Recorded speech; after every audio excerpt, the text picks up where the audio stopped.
Alright, para sa mga ate natin na mahilig na mag-drive. So, eto na, yung sasakyan na hinahanap nyo. Napakaganda hatchback na maiksi, na pwedeng isingit kahit saan, hindi ka. Pwede nyo ring dalhin kahit saan, hindi ka mabibitin. So, napakaganda ito. Napakababa pa ng presyo. Ito yung mga kikay natin ate na mahilig sa mga social medias. Like yan, maghanap lang pang Reels, pang TikTok. Ayan, kumpletong-kumpleto na to.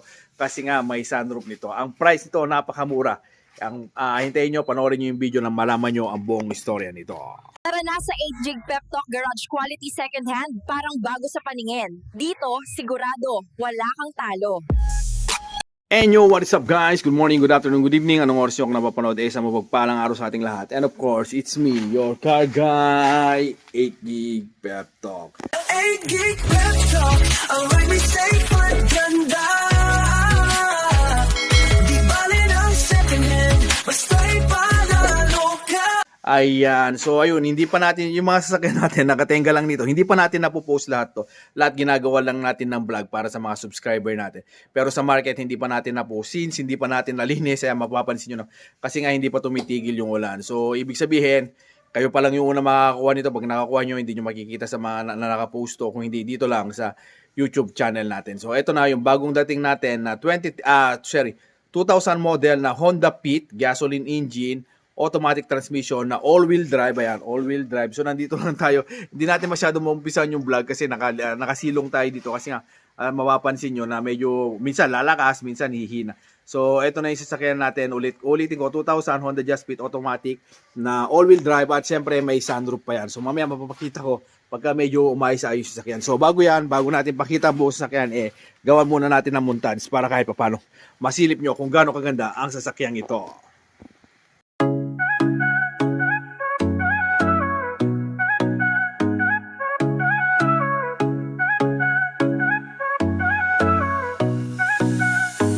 May pangarap kang sasakyan, tara dito na sa 8 Gig Pep Talk. Sigurado walang kaba, quality second hand, parang bago sa tingin. Sa bawat ride mo kami nasa likod din. Di kailangan ng bago, basta maayos, maingat. Kasama mo kami sa bawat hakbang. Mapakalsada o trip sa malayo, dito sigurado wala kang talo. Sa 8 Gig Pep Talk, ang ride may safe at ganda.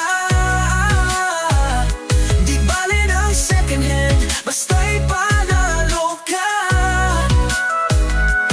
May tiwala, may kalidad, garantisado yan. Dito ka na, di ka magsisisi kailanman.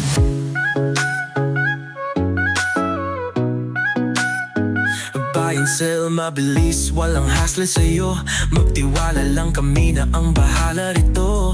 Ang bawat gulong may kasamang kwento. Sa bawat benta't bili, may panibagong biyento. Di kailangan ng bago, basta maayos, maingat. Kasama mo kami sa bawat hakbang. Mapakalsada o trip sa malayo, dito sigurado walang talo. Sa 8 Gig Pep Talk, ang ride may safe at ganda.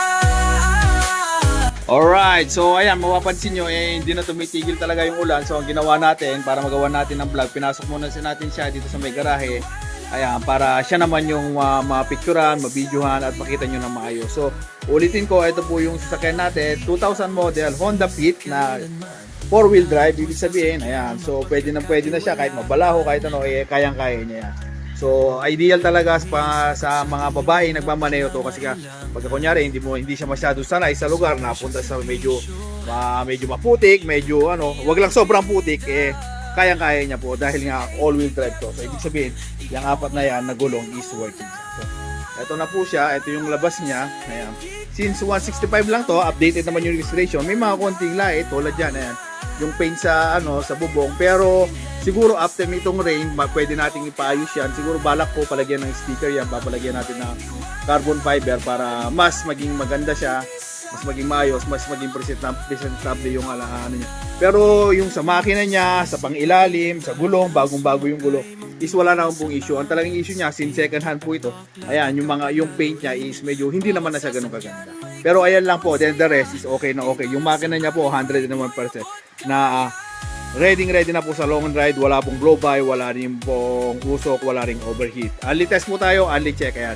Tapos yung aircon niya, malamig na malamig din po. Pinaservice din po natin, pinalinis natin yung aircon niya para at least yung susunod naman is okay na okay. So, ayan, ito po yung labas niya, ayan, yung gulong niya, maayos din po, ayan. Goodyear siya, pare-parehas na Goodyear na 2024 yung production date. Hindi lang natin mahanap, pero yung gulong niya po, 101% is bagong-bago since, ayan, tingnan nyo naman yung kalagayan natin ngayon and medyo maulan pa rin. Tingnan nyo.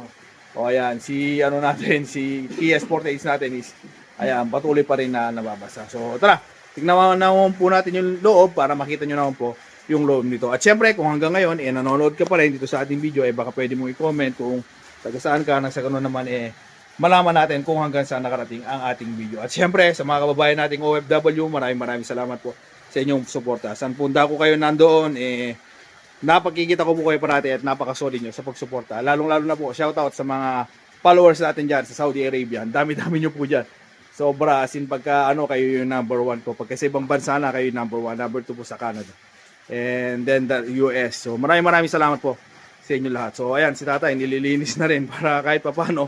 Sabi niya, habang kinukuha na, maayos na maayos at malinis na malinis ng sakyan. Para naman kahit sa vlog pa lang makita nyo yung inaalagaan na natin yung sakyan. Siyempre, kung kababayan lang kita, taga rito ka lang, pwede mo i-comment kung meron kang hinahanap na sasakyan, baka pwede kitang hanapan at saka sa akin ka na rin makabili ng pinapangarap mo sa sasakyan. So, eto na po, tingnan natin sa loob. Ayan.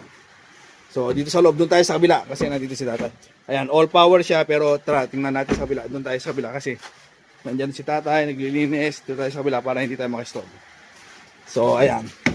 Dito po sa kabila, ayan, medyo marumi lang nga po. Since ayan, patuloy nga yung sinabi ko, patuloy na nag-uulan dito sa Tarlac. So, hindi natin maayos-ayos yung ano. So, dapat siya malinis na malinis to, dapat makinis na makinis to. Pero yun nga, dahil nga maulan. Pero ayan, naka-schedule ngayon, inaayos na namin ni tatay para kahit papaano ma-picturean na rin ng maayos. So, ayan, itong dashboard, okay na rin po. As ilinis lang po talaga yung kailangan niya rito. And then, all goods na tayo. Ayan, so, ma-decente pa naman po, 174 yung mileage nito. Kung nare-recall ko. Marami pa rin po yung gasolina nito na ano na natin. Hindi, mamaya, wala lang sa bulsa natin yung yung pero hindi, ito pala. Naka pa natin at nandito rin pala sa ano. So i-try na, ay iba, sorry. Susi pala ng motor natin to. So yun, nasa labas. So tuloy-tuloy na lang natin yung vlog. So ayun, yung infotainment niya, 2 din infotainment, touchscreen. So ayan, okay na okay. Ito naman po yung ano niya. Yung transmission niya. So may park, reverse, neutral, drive, and so on and so forth. Ayan. Tapos yung aircon working, malamig na malamig. Ayan, 2 din infotainment. Tapos yung accessories niya dahil nga Kika. Ayan. Tapos working din to. Ayan. Ito yung nagpaganda rito. Ayan. Working din po yan. So kung gusto mong mag-vlog, ayan. So hi vlog. O diyan ka kumuha ng view mo sa taas. Napakaganda. Ayan. Pagka medyo mainit, ayan, sara lang din, okay. Nabubuksan po siya. Ayan, pagka may susi. Siguro next vlog, kung hindi pa nabenta to, ayan, papakita ko sa inyo yung mga gandang picture niya. Ito po yung working niya kung gusto niyo buksan or kung gusto niyo isara. So okay na okay po. Yung lights niya, working naman po. So, ayun, ito po yung mga sasakyan niya. Ayan. Sa likod, then, tara. Subukan po natin. Tingnan naman po natin sa second row niya. Ayan. So, labas po tayo. Dito tayo sa second row. Ayan. Ayan, yung second row niya, decente pa rin. Actually, 5-seater po siya. Ayan. Maayos na maayos. Wala ka rin naman masasabi. Decente makakaupo yung, yung tatlo dito. And then dalawa. Ito, that's make it 5. Tapos, mga special feature nito, ayan. May mga hindi. Kung gusto mong mag-tilt sa upuan pala to, sorry. Ito, ayan, meron siya mga sabitan kung may mga gamit yung nandito sa back ride mo. So, ayan, okay na okay. Yung upuan niya, ayan, wala pa naman lundo, maayos na rin po. Kahit doon sa harap, maayos din po yung mga upuan niya, ayan. Wala pa naman po siyang lundo, wala pa rin naman po siyang mga punit-punit. So, presentable, very much presentable na rin. Ganun din po yung mga sidings niya, mais-mais. Since may leather siya, karamihan, majority sa kanya leather, although meron siyang cloth dito. Pero, ayan, malinis naman, naayos naman po, hindi naman po siya. Makikita nyo naman po, since 2000 model to, dapat laspag na yung mga yan. Pero, ayan po, maayos naman po lahat. All goods naman po yung mga cloth niya, malinis pa rin siya, presentable pa rin dito. So, lahat ng mga windows nito, working po, maayos po, magagamit yun na maayos. Kahit yung, sunroof niya. Tapos dito, try natin kung gumagana. Ayan, working din po yung lights niya. So, okay na okay. Kahit po dito sa likod, actually, na-check natin kanina. Pagka binuksan mo, may ilaw din sa likod. So, tara. Punta naman po tayo sa trunk niya. Hatchback po ito, ibig sabihin, wala siyang puwet na sinasabi nila. Parehas sila yan, ganyan, ganito yung mga hatchback. Kasi yung mga sedan, ayan, meron po siya dito. Sa extension dito, tulad ng mga Vios, ganyan. Pero ito po, hatchback po yung tawag since nakat siya. So mas compact siya, mas maiksi, bagay na bagay talaga sa mga lady driver. Tapos ito, yung mga panghatak niya, ayan, may added accessories na siya. Ayan siya, tapos pag binuksan natin dito sa likod, ayan, umilaw yun, ayan. So meron din siyang ilaw dito, maluwag na maluwag.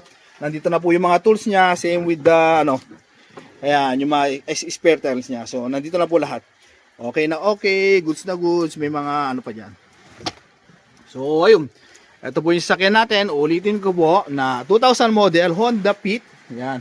Honda Fit na, ayan, ito yung pinakaganda sa kanya, nagpaiba sa kanya, na all-wheel drive. So, ibig sabihin ng all-wheel drive, pagka-start mo, all the way, 4x4 na siya, all the way. So, ayun, ang price po nito is 165, very much negotiable. Kung interested po kayo, ang location po natin, Burot, Tarlac City. At syempre, ang inyong lingkod, nagpapaalala na pagkabibili ng second hand, mas mainam po talaga na magdala kayo ng mekaniko. Nang sa ganun naman po, makasigurado kayo sa sasakyan binibili nyo. At syempre, yung mga pag-aalilangan nyo, mawala at masagot na rin po ng mekaniko. And since, ayan, hindi naman po tayo mekaniko, pero sa akin po, personally, hanggang doon sa aking kaalaman, na-check ko naman po ng maayos yung sasakyan, na-test drive ko naman po maayos. Para sa akin, pumasa na naman po sa akin. Syempre, iba pa rin po yung pagkikilatis ng driver nyo or nung mag-check ng mekaniko o kung sino man. Para at least po, sigurado kayo sa sasakyan. So, ayun. Hanggang dito na lang tayo mga ka-pep talk. God bless everyone. Mabuhay ka hanggang gusto mo. See you on my next vlog. Ayan. Pagka ganitong inihimas na ni tatay, alam nyo na. Ayan. Sigurado, mamaya lang to. Siguro baka mamaya pwede na natin picturean. Or siguro, some other day pagka medyo maayos na yung ulan, pipicturean natin kasi papagawa natin yan yung bubong niya para mas maganda. So, ayun. Hanggang dito na lang tayo mga ka-pep talk. God bless everyone. Mabuhay ka hanggang gusto mo. See you on my next vlog. Bye-bye! 165, yan. Naka-all wheel ka na nasasakyan. Presyong ano na lang to? Presyong motor. Bye-bye! May pangarap kang sasakyan, tara dito na sa 8 Gig Pep Talk. Sigurado walang kaba, quality second hand, parang bago sa tingin. Sa bawat ride mo kami nasa likod din. Di kailangan ng bago, basta maayos, maingat. Kasama mo kami sa bawat hakbang, mapakalsada o trip sa malayo. Dito sigurado